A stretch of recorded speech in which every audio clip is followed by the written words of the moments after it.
Hello class 6 students, हम लोग आज सिविक्स का अपना चैप्टर नंबर सेकंड स्टार्ट कर रहे हैं, डाइवर्सिटी एंड डिस्क्रिमिनेशन। ठीक है, इसमें हम लोग पूरा इसको एक्सप्लेन कर देंगे एक बार में, सेक्शन वाइज पूरा पैराग्राफ को एक बार में एक्सप्लेन कर देते हैं कि पहला जो पैराग्राफ है उसमें यहाँ से लेकर यहाँ तक में क्या क्या बताया गया है। इसमें ये बताया गया है कि हमारा देश जो इंडिया है वो क्या है, अनेकताएँ का भंडार है वहाँ पे, यानी कि यहाँ पे बहुत पूरी तरह से डाइवर्सिटीज़ हैं यहाँ पे। और वो डाइवर्सिटी किस किस बेसिस पे हैं, वो सोशल ग्रुप पे के बेसिस पे है, लैंग्वेज के बेसिस पे है, फूड हैबिट्स के बेसिस पे है, रिलीजन के बेसिस पे है और सोशल लाइफ के बेसिस पे है। लेकिन क्या होता है, कभी कभी इसका मीनिंग ये अलग निकाल लिया जाता है। उसमें क्या होता है, लोग फिर क्या करते हैं, लोगों को अपने आप को सुरक्षित महसूस नहीं करते हैं। इसका ऐसे होता है इसमें कि कुछ लोग मिलते हैं आपस में, अलग अलग चीज़ें होती, तो जब हम मान लो हम लोग यहाँ पर हैं और हमें कोई अलग से कोई चीज़ देखने को मिल जाती है, अलग लोग देखने को मिलते हैं, तो हम थोड़ा सा अनकम्फर्टेबल हो जाते हैं। ठीक है, तो उससे हम कैसे एक स्थान से दूसरे अपनी अपनी जो स्थान पे कोई चीज़ अच्छी लगती है और दूसरे स्थान पे जाते हैं वो चीज़ अगर अलग होती है तो हमें वो क्या लगता है कि ये लोग गलत कर रहे हैं, ऐसा होता है। तो इसमें क्या होता है, अपने आप में एक गलत बात आ जाती है। उदाहरण के तौर पे हम लोग ये समझते हैं कि गांव के लोग पिछड़े होते हैं, अनपढ़ होते हैं, और शहर के लोग पढ़े लिखे होते हैं, ये भी ठीक है। इसमें हम इसलिए हम क्या करते हैं, उनका आदर नहीं करते हैं। ये सब चीज़ें किस में आती हैं, डाइवर्सिटीज़ आती हैं, ये वो अनेक भेदभाव हो जाता है इसमें। इसमें सबसे पहले इसमें जो वर्ड आता है इस चक्कर में, पहला ये कहलाता है प्रिजुडियस। प्रिजुडियस मीन्स आता है अभिमान, यानी कि पहले से ही आप किसी के लिए नेगेटिव फीलिंग्स को रख लेते हैं। ठीक है, और हम उसको क्या बोलते हैं, उसकी जैसे कि हम लोग का नेचर ही होता है कि कोई पर्सन दूसरे पर्सन की क्या नहीं करता है, तारीफ़ कभी नहीं करता है। तो और उस प्रकार हम करते हैं, जैसे जैसे हम इसका एग्जांपल दे सकते हैं, जैसे हम लोग हिंदी बोलते हैं तो हम लोग सोचते हैं हिंदी बोलने वाले सबसे अच्छे होते हैं। ठीक है, हिंदी बोलने वाले सबसे अच्छे होते हैं। अगर कोई दूसरी लैंग्वेज वाला बोलने वाला मिलता है तो हम क्या करते हैं, उसकी मजाक उड़ाते हैं या उसको उसको उतनी वैल्यू नहीं देते हैं।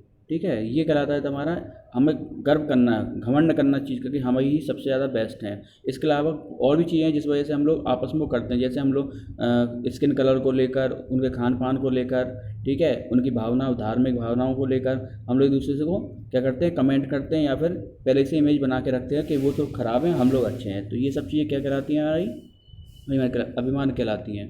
दूसरा होता है क्रिएटिंग स्टीरियोटाइप। क्रिएटिंग स्टीरियोटाइप में क्या बताया गया है, इसमें ये बताया गया कि इसमें बोलते हैं रूढ़िवाद, यानी कि पुरानी जो पहले से मान्यताएं हैं उसको ही हम सबसे ज़्यादा बेस्ट मानते हैं और सोचते हैं नहीं, वो जो चीज़ कही गई है वो अच्छी है। ठीक है, ये कहलाती है हमारी स्टीरियोटाइप कहलाता है। जैसे हमने पहले से ही बोल देते हैं कि जो गर्ल्स होती हैं वो क्या होती है, सॉफ्ट होती हैं, उनके जो होती है उनका स्वभाव जो होता है शांत होता है, भावुक होती हैं, इमोशनल होती हैं और देखभाल करने वाली होती हैं। और लड़कों के लिए बताते हैं, लड़के शरारती होते हैं, शैतानी करते हैं, ठीक है, और नॉटी होते हैं और हार्ड वर्किंग होते हैं, बट हार्ड वर्किंग होते हैं। ये पहले से बना, जबकि ऐसा नहीं है, लड़कियां भी हार्ड वर्किंग होती हैं और लड़के भी हार्ड वर्किंग होते हैं, लेकिन पहले से ये इमेज बना के रखी हुई है, तो ये कहलाती है रूढ़िवाद। ठीक है, ऐसे ही और इसी गलत फहमी में क्या होता है, बहुत सारी चीज़ें गलत हो जाती हैं। ठीक है, इसका हमारा नेक्स्ट आता है हमारा इसके अलावा हम लोग एक नियम और बना के रख देते हैं कि कभी कभी, ये तो हो गया उसके बारे में लड़कियों के लिए, और कुछ हम लोग क्षेत्र के बारे में भी ऐसे ही बना लेते हैं। जैसे कि बोलते हैं कि फेयर स्किन वाले जो होते हैं वो पीपल अपने आप को सुपीरियर मानते हैं, और जो साउथ इंडियन वालों को हम लोग क्या मानते हैं कि वो लोग मानते हैं कि वो लोग ज़्यादा इंटेलिजेंट होते हैं, पर ऐसा नहीं है। जो फेयर स्किन वाले हैं वो भी सुपीरियर हो सकते हैं और जो जिनकी स्किन डार्क है वो भी सुपीरियर हो सकते हैं, कोई भी। उसमें स्किन कलर से कोई मतलब नहीं है किसी का अच्छा बुरा होने का। और इंटेलिजेंट सुपर ऐसा नहीं है कि साउथ वाले ही इंटेलिजेंट हर जगह के लोग होते हैं, लेकिन हम लोग पहले से मना के रखा हुआ है। और जैसे कि हम लोग कहते हैं कि साउथ इंडियन वाले भी ऐसा करते हैं कि हम लोग ज़्यादा इंटेलिजेंट हैं और ये एरिया के लोग इंटेलिजेंट नहीं हैं। लेकिन ये सब क्या होती है, बाद में हम ये सब चीज़ें क्या करती हैं, बहुत सारी नेगेटिव फीलिंग्स लाती हैं लोगों के लिए, गलत बात लेके आती हैं। लोग हम पहले से ही एक धारणा बना लेते हैं, पहले से मेंटलिटी बना लेते हैं कि ये चीज़ सही है, ये चीज़ गलत है, और इससे क्या होता है, बाद में झगड़े होते हैं। नेक्स्ट हमारा आता है इक्वलिटी एंड डिस्क्रिमिनेशन। इसमें मतलब असमानता और भेदभाव, ये वाले इस वाले टॉपिक में क्या बताया गया है हमारा, discrimination mean make the disgusting among people on the basis of their races, gender, classes, religion, economics, background etcetera. यानी हम लोग क्या करते हैं, असमानता पहले से ही बना के रखते थे कि किसी की जाति को लेकर, धर्म को लेकर या आर्थिक, यानी कि इसकी पैसों को लेकर। ठीक है, ये कहलाता है हमारा, ये भेदभाव का कारण है अभिमान और रूढ़िवाद। ये इन्हीं चक्कर में, ये सब जो पहले हमने टॉपिक पढ़े उन्हीं के चक्कर में ये चीज़ें होती हैं। तो जैसे अब पहले के टाइम पे जो थे, जो एक विषय वर्ग के लोग जो थे वो क्या करते थे, कुछ लोग काम करते थे, वो उनका काम पानी चलाना, जैसे किसी का सफाई करने का काम था, किसी कुछ काम था, इसके आधार पर वो लोग क्या करते हैं, उनसे भेदभाव करते थे कि तुम ये काम करते हो, तुम हमें नहीं कर सकते हो, हमारे लिए साथ में नहीं बैठ सकते हो, ये सब। ठीक है, इसी वजह से क्या होता था, धार्मिक आधार पर भी, या इनके पास पैसों की कमी होती थी, इन सब के जिसके पास पैसे की कमी होती थी या गरीब होते थे, उनको अमीर लोग जो क्या करते थे, उनको वो करते थे, उनका मजाक उड़ाते थे या उनको निर्धन मानते थे। और कुछ लोग तो इतने ज़्यादा गरीब थे जो अपनी रोटी, कपड़ा और मकान जो होते हैं ना, इतने इनको भी अपनी फुलफिल नहीं कर, शेल्टर, फूड, ठीक है, इनको भी फुलफिल नहीं कर पाते। इनके संग ये लोग क्या करते थे, भेदभाव करते थे। और इसमें जो थे, और इसके अलावा ऐसे स्कूल में तो जो उनको, इन सब लोगों को कहाँ पे चीज़ों फ़ायदे, उनको नुकसान कहाँ पे होता था, अगर ये किसी जगह पूजा करने जाते थे या हॉस्पिटल में जाते थे या कहीं पे भी, तो उनको इक्वलिटी की नज़र से नहीं देखा, अनटच माना जाता था इनको। ठीक है, इसके अलावा नेक्स्ट उसमें क्या था, कास्ट सिस्टम। नेक्स्ट आता है कास्ट सिस्टम।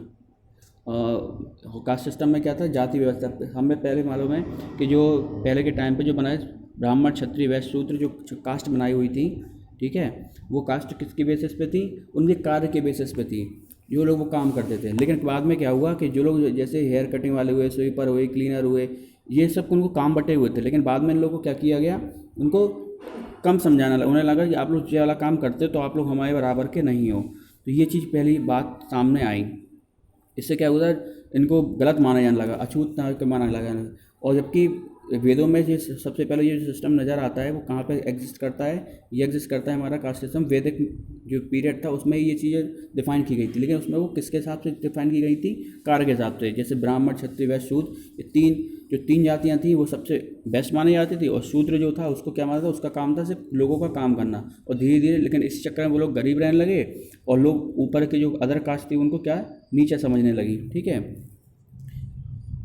इसके अलावा जो कास्ट सिस्टम था, ये कम्युनिटीज़ ग्रुप हुए एक धीरे धीरे क्या हुआ, एक व्यक्ति धीरे धीरे क्या होता गया, उनको पहले तो ये काम के अकॉर्डिंग था, लेकिन बाद में इनको एक ऐसी कैटेगरी दी गई कि आप हमारे साथ नहीं बैठ सकते हैं, आप मंदिर में नहीं जा सकते हैं, आप पूजा नहीं कर सकते हैं। ठीक है, इस तरह से इनको बड़ा चढ़ाकर बता दिया गया। और जो सुपीरियर लोग थे वो इन चीज़ को क्या करने लगे, अपने आप को श्रेष्ठ मानने लगे और इनको अनटच बोलने लगे।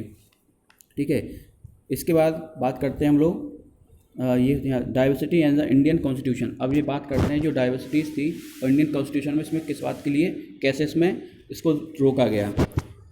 इस समय सबसे पहली बात करते हैं, जब स्ट्रगल चल रहा था, किसमें, हम आज़ादी के लिए स्ट्रगल चल रहा था, तब क्या हुआ, सबसे अच्छी चीज़ देखने को मिली, अनेकता में एकता की मिसाल देखने को मिली कि सब लोग एक हो गए, ताकि सब लोग एक होके अंग्रेज़ों को भगा सकें। उसके बाद क्या हुआ, जो हम लोग के जो इंडियन, जो 15 अगस्त 1947 को हमारा देश जब आज़ाद हुआ, उस समय उसके बाद क्या हुआ, इस समय अनइक्वलिटी बहुत ज़्यादा थी उस समय, यानी जो उच्च असमानता की भावना थी बहुत ज़्यादा। जो हम लोग के कॉन्स्टिट्यूशन बनाने वाले थे, जिन्होंने कॉन्स्टिट्यूशन लिखा था, उनको ये बात मालूम थी कि हमारे इंडिया में ये डाइवर्सिटीज़ हैं और लोगों के साथ ऐसा व्यवहार होता है। तो उन्होंने ये क्या, सब इस चीज़ को मान रख के संविधान बनाया, इन चीज़ को मेन पॉइंट रख के संविधान का निर्माण किया, हमारे कॉन्स्टिट्यूशन का निर्माण किया। और उसमें ये बात रखी गई कि अगर कोई किसी को इस तरह से ट्रीट करता है, उसको नीचा दिखाने की कोशिश करता है या उससे कुछ अलग व्यवहार करता है उसकी जात के हिसाब से, उसके पैसों के हिसाब से, तो उसको क्या किया जाएगा, उसको पनिश किया जाएगा। उनको अपॉर्चुनिटी दी गई कि उसको उनका अधिकार भी दिया, अगर अनटचेबल अगर बोला जाए या कुछ कहा जाए तो उनके खिलाफ कार्रवाई की जाए, कोई अगर उनको बोलता है या कुछ करता है तो। इस तरह से उनको सभी जगह उनको इनके लिए रूल बनाए गए। गवर्नमेंट जॉब वगैरह में इनको पूरी तरह से छूट दी गई कि आप उसमें गवर्नमेंट जॉब भी दे सकते हैं सब। तो इनको सबसे कुछ मिला के सबको क्या किया गया, इक्वलिटी के मायने बता दिए गए और सबको इक्वल रखा गया। इस तरह से हमारा जो हमारा कॉन्स्टिट्यूशन हुआ, जो लिखने वाले थे उन्होंने पूरा इंस्पायर किया, समानता को मेन पॉइंट रखकर इस तरह से उन्होंने संविधान का निर्माण किया है। यहाँ तक में ये चीज़ आपकी बता दी गई है। ठीक है, यहाँ पे आपका ये चैप्टर खत्म हो गया। इसमें अगर कोई प्रॉब्लम तो आप लोग पूछ सकते हैं। Thank you.